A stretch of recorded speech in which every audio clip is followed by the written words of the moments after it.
Hey sports fans, Coach Nick here and welcome to BBallBreakdown.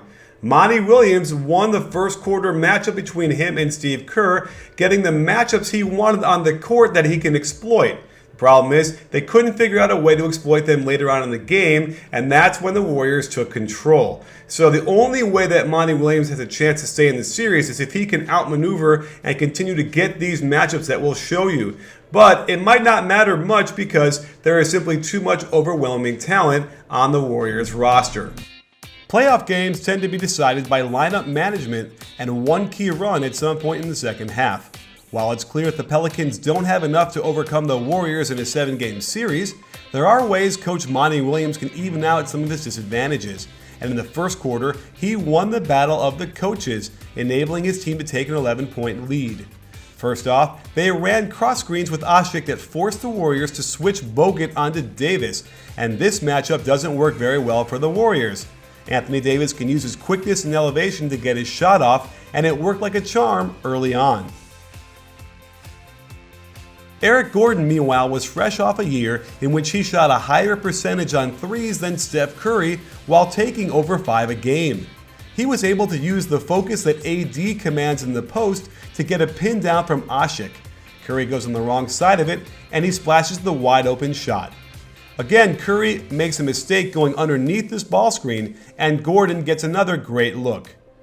Another good set gets Anthony Davis the ball in the mid-post. Watch Iguodala completely lose track of his man, Tyreke Evans. Klay tries to cover for him. Neither of them talk to each other. They both run down to him down low, and it's an easy kick out to another wide open jumper for Gordon. Coach Kerr took Draymond Green out a bit early in the first, and again, Bogut cannot really handle Davis on his own. Matchups are a key component to any series, and Draymond Green guarding Anthony Davis is something to watch. With his strength and long arms, Green can hassle Davis into misses, which he certainly did, but it wasn't all perfect as AD just blows by him but misses the wide open dunk. The lineup that was really cooking for Monty Williams was when he inserted Ryan Anderson, Quincy Pondexter, Norris Cole, Anthony Davis, and Eric Gordon into the game. Because Anderson had so many injuries, this lineup barely got any run during the regular season. However, in Game 1, they played 7 minutes and had a plus 41.5 net rating. This same lineup posted a net rating of 202.7 in Game 2, but Monty only played them for 3 minutes in the first quarter and never once after that. Why did this lineup work out so well? For one thing, Cole is a quick physical defensive presence that can harass Steph Curry as well as anybody on their team. With how Kerr matched up, Bogut had to guard Anthony Davis, and when Iguodala executes a bad closeout to allow middle penetration, Bogut doesn't challenge the shot because he wants to stick with AD, and Pondexter gets the and one.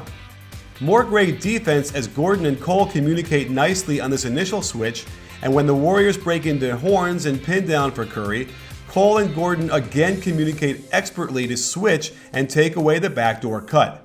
Gordon fights through the screen enough to pressure Barbosa into a live ball turnover. And with Draymond on the bench, Bogut could not keep up with Davis as he used his speed in the open court to get this nice tip in. Another offshoot of playing this lineup is having Anderson guard Bogut, daring the Warriors to try and exploit this matchup. This plays right into the Pelicans' hands. The Warriors' best 5-man lineup with the most minutes was when they swapped Iguodala in for Harrison Barnes. Kerr used this second only to the starters in minutes played, and in crunch time, they took control of the game. Watch the superior ball movement once they lure Asik out to the perimeter on a pick and roll. Fantastic spacing forces Cole to choose between 2 men on the weak side. When he guesses wrong, it opens up a beautiful succession of swing passes till Klay nails the corner 3. This lineup had a lot of finishers, and Draymond Green shows off a nifty finish over the bigger Asik in the open court. There's no help when you have Curry and Klay out there on the perimeter. And the matchup that killed the Pelicans, and something Coach Monty Williams must fix immediately, is Eric Gordon guarding Klay Thompson. Gordon struggles to get around screens, which is a big problem against a guy who doesn't need much time to get his shot off. And in crunch time, he simply doesn't have the size to bother the taller Thompson, allowing for an easier jump shot off a screen, and a drive to the hoop where Klay simply rises above Gordon to get the finish and one. So there you have it, sports fans. It's possible the Pelicans can grab a game. Maybe Monty Williams gets some sort of matchup advantage again, and they get some confidence. But if this series goes more than 5 games, I'd be surprised. But if it does get to 6, it would be a pretty big moral victory and something for the Pelicans to build on. That said, Monty Williams cannot play Anthony Davis as many minutes as he did. Except for a brief 3-minute spurt to start the second quarter, Anthony Davis played the entire game and clearly got fatigued with some really bad misses down the stretch in the fourth quarter. He needs to find him some second half rest in there somewhere. Well, thanks for joining us, and don't miss lots of coverage coming up in the playoffs. We'll try and break down every game. And also don't forget at BBallBreakdown, we're not a channel, we're a conversation. You in?